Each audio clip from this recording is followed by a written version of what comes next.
Бүкіл әлемде ауыл шаруашылығы әлеуметтік экономикалық салада шешуші рөл атқарады. Үстелдегі ас фермер қызметінің өнімі. Статистикаға сәйкес, бір фермер 75 адамды тамақтандырады. Қазақтар ежелден мал шаруашылығымен айналысып келеді. Біздің ата-бабаларымыз малды кеш неолит дәуірінде өсіре бастаған. Бұл іс атадан әкеге, әкеден ұлға мұра болып қалған. Сондықтан фермерлер еңбек әулеттерінің жүздеген жылдарға есептелетін еңбек өтілі бар. Олардың қай уақытта бастау алғанын анықтау қиынға соғады. Өйткені 20 ғасырдың басына дейін қазақтардың 80% мал шаруашылығымен айналысқан. Бүгінде еліміздің ауылдық жерлерінде қазақстандықтардың 42% тұрады. Оның ішінде 1 миллионнан астамы ауыл шаруашылығымен айналысады. Еңбек әулеттері кеңестік кезеңде кең таралған. Қазір бұл құбылыс ауыл шаруашылығында сирек кездеседі. Ауылда қалып, ата жолын жалғастырушылар саны аз. Дегенмен, атадан мұраға қалған іске құлшынысы зор жандар бар. Жетеновтер отбасын Ақтөбе облысында жақсы біледі. 2010 жылы облыс соңғы 30 жылда болмаған қатты құрғақшылыққа ұшырап, өңірдің көптеген фермерлері пішенсіз қалған кезде Жетеновтер отбасы Алға ауданының оңдаған отбасын қыста азықпен қамтамасыз етті. Менің есімім Жетенов Артур. 1976 жылы осы Қарағаш селолық округында, Самбай ауылында, Алға ауданы бойынша дүниеге келдім. Менің балалық шағым осы үйде өтті. Артур Қаршығаұлы Жетенов 1976 жылы туған. Оспанов атындағы Батыс Қазақстан медицина академиясын бітірген. Біз енді семьяда 4 ағайындымыз, 4 ұлмыз. Кішкентай кезімізде осы 4 ұл болып, осында өстік. Біз жан-жақта әрқайсымыз өзіміздің жолымызда оқып, әркім өзінің саласымен оқуын бітірді. Бірақ сол жылдар бір қиын заман болды. Қалай ары қарай не істейміз деп сөйтіп жүргенде, мына ауылымыздың ең бір қиын кездері экономикасын бір көтерейік деп, елбасының бір телевизорда айтып атқан естіп қалдым. Дәрігерлерің болсын, мұғалімдерің болсын, әркім өзінің ауылына барып, еңбек етіп, сол ауылдың жағдайын жақсауға көмектессе, ол да бір ауылға деген көмегі деп. Сол бір серпіліс болды ма, сол жылдары 2003 жылдары дипломымды алғасын осы ауылға келдім. Бәріміз бір ортақтан шаруа қожалығын құрдық, Қаршыға деп атын қойдық. Әрі өзімнің әкемнің аты Самал, ол да ыстық болсын, жақсы болсын деп, қыран аспаннан бәрін көріп, өзінің керегін алуға ұмытылатын құс болғандықтан осындай Қаршыға деп атын қойдық. Қаршыға Жетенов 1948 жылы туған. Соғыстан кейін кезінде үлкен ферма болған шаруашылықтан ештеңе қалмады. Отбасы қиын қыстау кезеңді бастан кешірді. Қолда 2 сиыр ғана болды. Олардың арқасында отбасы аштықтан аман қалды. Әскерден кейін Қаршыға туған совхозына жұмысқа келіп, кез келген жұмыстан бас тартпады. Ол совхозға педучилищені бітіріп, мұғалім боп жұмыс істеуге келген әйелімен кездесіп, үйленді. 4 ұлды болды. Бүгінде ата-бабаларының ісін 4 ағайынды Асхат, Абат, Артур және Бағдат жалғастыруда.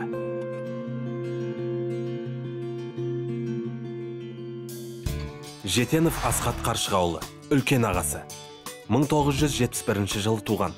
Саратов мұнай геологиялық барлау техникумын мұнай және газ ұңғымаларын бұрғылау мамандығы бойынша бітірген.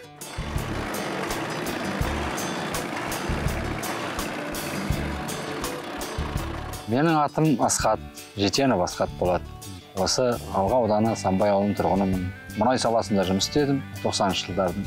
Белең алған кезде, жұмыс болмаған кезде осы шаруа қожалығын құрып, бәріміз бірігіп еңбек еттік 2003 жылдан бері. Осы ауыл шаруашылығымен айналысамыз деп бастаған кезде көп күмән болды бізде. Өйткені ауыл шаруашылық саласы күрделі сала. Қазақ айтқандай егінші жаңбырда демалады, малшы өлгенде демалады деген мақал бар. Мал шаруашылығында демалыс жоқ. Оның жаңағы қыстатуы бар, өзі кезегімен келе береді, өлдетуі бар көктемде. Жаздай жаңағы малдың жаңағы азығын дайындау. Енді қиыншылықтар көп болды.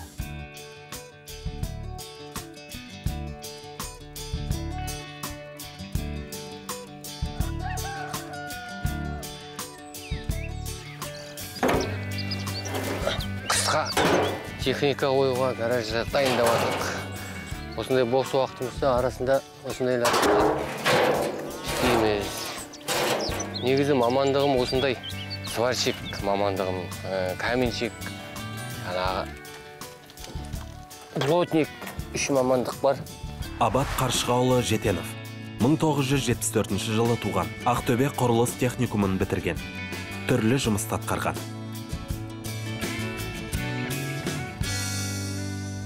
Сол осында тұрып жатырық, осы ауылда. Бірігіп осылай шаруа істейміз. Қалаға баруға ондай жоқ. Жұмыстың бәрі осы жақта. Қалада қазір бір күн, екі күн барамын қалаға, жаңағы шаруаларына. Өзі ояқтан мен басым ауырады қаладан, шыны керек. Бұлай еңбек етіп, өзің майланбасаң болмайды енді. Жетенов Бағдат Қаршығаұлы, ең кіші ұлы, 1978 жылы туған. Жұбанов атындағы университетті арнайы кеден ісі бойынша бітірген. Ремонт істейсің осылай. Мына машинаны ремонттап атым. Жаңадан алдық, өзім айдаған жоқпын, бұрын грузовой машина жүргізген жоқпын. Енді осыны алып, ремонт істеп көріп атырмын. Өзің ремонт істеп көргесін білесің да, қалай екен. Зато үйреніп атырмыз. Болашақта КамАЗ-менен ба деген ойым бар. Барлық 4 ағайынды азамат өздері оқыған мамандығы бойынша жұмыс істеп, өз өмірлерін қалада ұйымдастыруға тырысты. Күндердің күнінде ағайынды Жетеновтер ақиқатқа көз жеткізіп, күштің бірлікте екенін түсінді. Біреуге жалданып, ай сайын тиын санап отырғаннан гөрі, бірлесу арқылы үлкен мақсатқа жетуге болады. Осылайша ағайындылар ата-бабалары маңдай терін төккен туған ауылына оралуды шешті. Міндеттерді өзара бөліп, құлшыныспен жұмыс істей бастады. Тынымсыз және тынығусыз қызмет етті. Бірте-бірте атасынан мұраға қалған шаруашылық қалпына келді.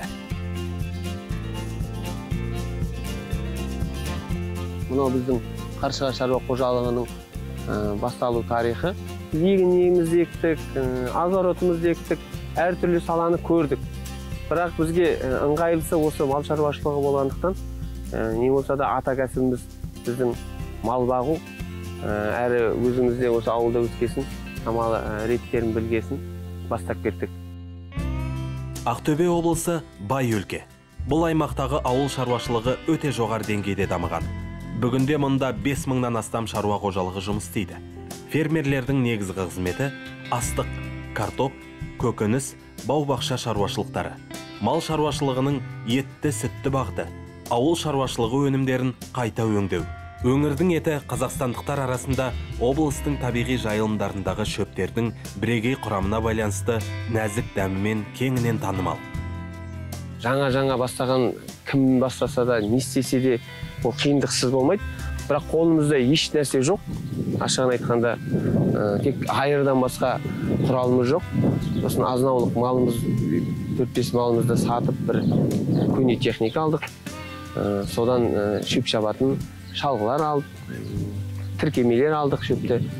Сөйтіп техникаларымызбен шөпшіміз шауып, үйдегі малымызға азық жинап болғаннан кейін, ауылдың тұрғындарына жамалап сатып, одан түскен ақшаға, қаражатқа тағы да бір келесі техника алып, сөйтіп, өзі бір рет-ретімен дами бастадық.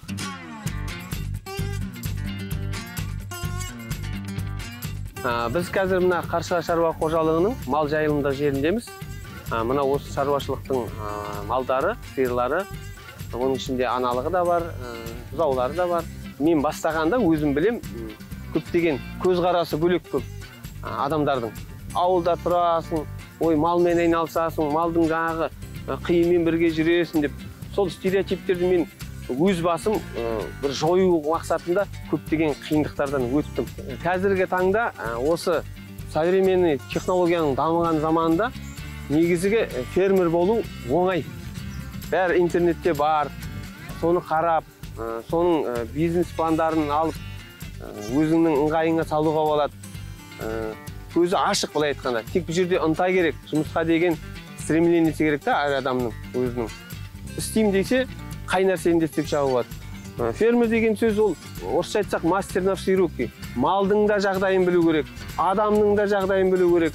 Сондағы бүкіл құрал жабдықтардың техникалық базының қандай болу керек. Адам өзі еңбегімен оқып ізденістің арқасында жетуге болады. Мен мысалға өзім бір жағынан білмей кіріп кеттім осы салаға. Екінші жағынан шын іштегі ынтамыздың бір жетістікке жету деген мақсат қойғандықтан осындай көптеген тәжірибелеріміз мол болып жинақталды қазір. Қазір көптеген шаруашылықтар жаңа бастап жатқандар өз басымыздан келіп ақылдасып сұрайды, кеңес алады, қалай бастауға болатын, несиені қалай алуға болады, өзінің жағдайын айтып, мен соған байланысты жолдарын айтып түсіндіремін енді. Жақсы салмақты, сапалы етті алу үшін біз есептеп қарадық, 2 жыл ғана уақыт кетеді екен. Сосын енді шамалы хозяйствоны, шаруашылықты ары қарай дамыту үшін ізденістер болды, сұраныстар болды, жақсы бағдарламалар шығып жатыр. Асылдандырудың түріне қатысайық деп қосымша несиелер алдық, мал жайылымда жерлер алдық. Сол себептен Орал облысына барып, қазақтың ақбас тұқымына келіп, біздің өзіміздің қарапайым беспородный сиырларға қостық. Бір жылда 300-350 килограмм салмақтағы тірі. Бұл жер результат бола бастады. Қорықпау керек. Ауыл шаруашылығы қазір біз дамытпасақ, оны кім дамытады? Ата-бабамыз айқайлап, осы қаншама жерді алып, найзаның ұшымен, білектің күшімен осы жерлерді біз өзіміз пайдаға асырмасақ, сол жерге малымызды көйтпесек, біз өзіміз Қазақстанның азаматы болып, өзіміз патриотты санада жақсы табиғи өнімдер алуымыз керек. Жалпы соны дамыту мына адамның өзінің қолында. Әркімнің өзінің қолында жұмыс істеймін десе, ары қарай жүргіземіз. Ал аспанға қарап, маған кім не береді деп отырса, ешкім бермейді. Бәріне, айтады ғой, 5% талант, қалған еңбек деп. Бұл да сол сияқты. Бір шамалы ғана пайыз көмек, ақыл кеңес айтылады, қалғанын бәрін еңбекпен келетін нәрсе. Енді тек мақсатымыз шаруашылықты ары қарай дамытып, малдың басын асылдандырылған, асыл тұқымды, сапалы, салмақты өнім алатындай малдың басын көбейткіміз келеді.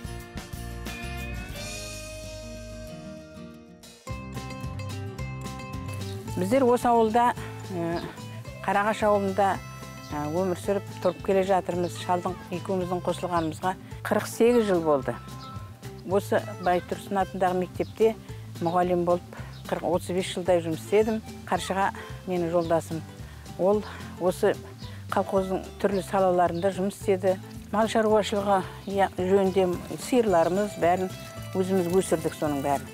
Балдар өздерінің шаруашылықтарын жаңадан бастаймыз, енді басқа жұмыстардың реті жоқ дегенде нөлден бастап, яғни колхоз өміріне араласуға, ауыл шаруашылығына араласуға кірісіп кетті.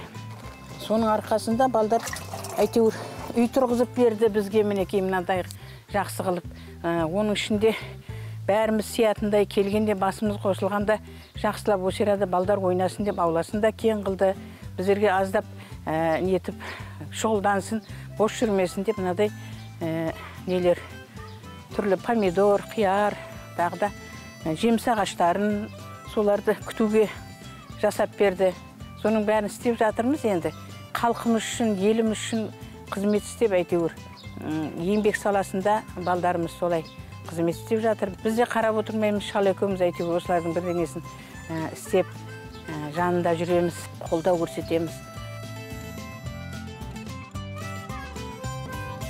Мынау осы Самбай ауылындағы біздің жаңадан құрған үйіміз 2017 жылы әке-шешемізге бітіріп, осы үйді соларға ұсындық. Сонда енді қаладан кем емес, қалада қандай жағдай бар, сол жағдайдың бәрін осы үйге арнап, әке-шешеміз бізбен бірге шаруашылықты бастады. Қазір бәрі екеуі де зейнеткер, бейнеттің төбе зейнет демекші. Осы өздерінің қартайған шағында жақсылап қаладағы адамдардан кем болмай жақсы өмір сүрсін деп барлық жағдай бар. Ыссы су келіп тұр, газы, светі. Әкеміз 50 жылдан бері көне үйде тұрды. Ол да бұл жер бұзылып істейтін жерлері көп. 2007 жылы осы жерін алып, содан бері 2017 жылға дейін 10 жыл бойы жайлап, ақырындап, бір жыл фундаментін құйдық, келесі жыл жарым көтердік. Қазір осында тұрып жатыр. Айгүл екеуміз негізі бірінші келін болып түскен Айгүл екеуміз 1 жыл бұрын Айгүл түсті, одан кейін мен түстім. Кәсіптің басында басталған барлық қызықты да, шыжықты да, жаңағыдай 10 жылдан астам екеуміз көрдік та, жаңағыдай шынымен сол кәсіптің басталғаны, үйде балдарымыз айтатын еді, бүгін әке үйге қонды ма деп, себебі таңертең жаңағыдай ерте кетеді да, кешкісін жай келеді да, түнде балдар көрмей де қалады шын мәнінде келіп кеткендерін. Бірақ біз сонымен мақтанамыз, қазір Құдайға шүкір деп айтамыз, осындай дәрежеге жетіп отыр. Балдарымыз өсті, ата-анамызға осындай үй салып берілді. Яғни біз соған ілесіп жүріп, қолдау көрсетеміз, таңертең тұрып шайын береміз, кешкісін күтіп аламыз, күліп, әдемілеп шығарып саламыз, әдемілеп күтіп аламыз.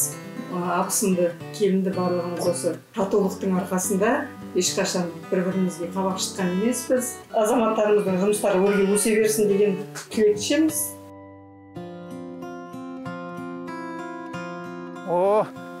Мынау біздің Ақтөс мінекей.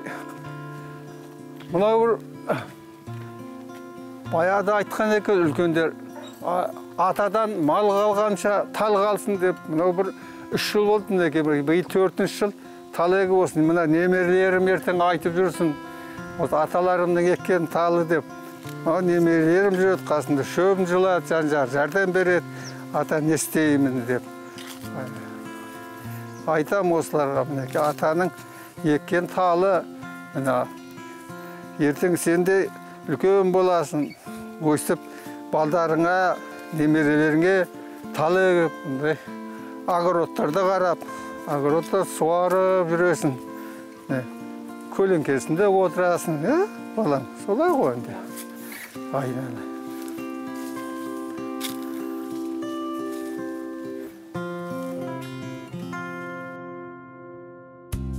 Қазақстандағы фермерлердің орташа жасы 50 жас. 2020 жылы сарапшылар 30 жасқа дейінгі және 65 жастан асқан фермерлер санының өскендігін атап өтті. Фермерлердің жасы біртіндеп төмендеу үстінде. Ауылға бірінші буын фермерлерінің балалары мен немерелері келіп, бүкіл әулеттер жиналуда. Көбінесе бұл жақсы білімі, бизнесте тәжірибесі бар жастар.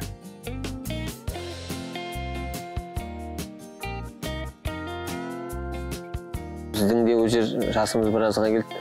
Бірақ келешек ұрпақта біздер тәрбие бермесек, олардың ары қарай осы ауыл шаруашылығына келе ма, келмей ма, ол енді шыны керек, ол ақиқат. Барлығы қазір басқа бір жеңіл-желпі жұмыстарға қарай жүгіргісі келеді. Біздің ендігі арманымыз, мақсатымыз сондай жас ұрпақты тәрбиелеу. Біз бәріміздің де балаларымыз бар. Осы іске білгенін жақсы деп жатырмыз, үйретіп жатырмыз. Енді әрқайсының өзің сүйіп, таңдап атқан мамандығы бар, алды қазір жоғары оқуларда оқып жатыр. Бірақ бәрібір ауылға келеді ғой. Міне оқуларын қазір демалысында бізге көмектесіп жатыр. Қашанда білген жақсы ғой. Бұл да бір мамандық, қосымша мамандық біздің балаларымыз үшін. Қандай да бір қиын жағдай болғанда да, ертең осы ауыл шаруашылығына айналыса алады. Үйдегілер әйтеуір қолдап бала шағамыз көмектесіп тұрады ғой. Балам келеді ертең, каникула уақытында келеді, шөпке көмектеседі ол да. Осылай жүреді, бәріміз жүреміз семьямызбен. Балаларға енді үйретіп жатыр қазір негізі.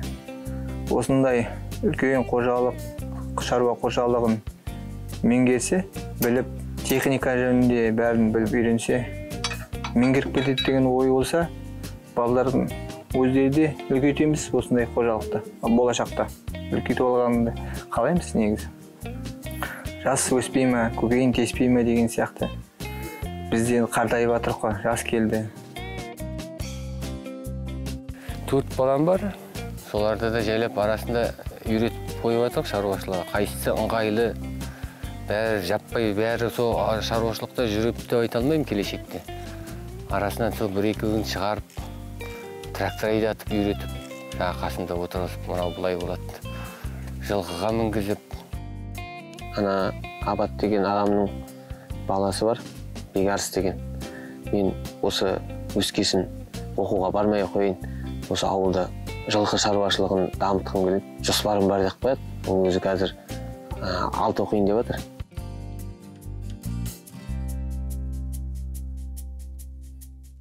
Ассалаумағалейкум, қазақ елі. Менің атым Қаршыға Бекарыс Абатұлы. Мен Ақтөбе облысы Алға ауданының Қарағаш деген ауылынан болам. Біз қазір жылқыларды қараймыз.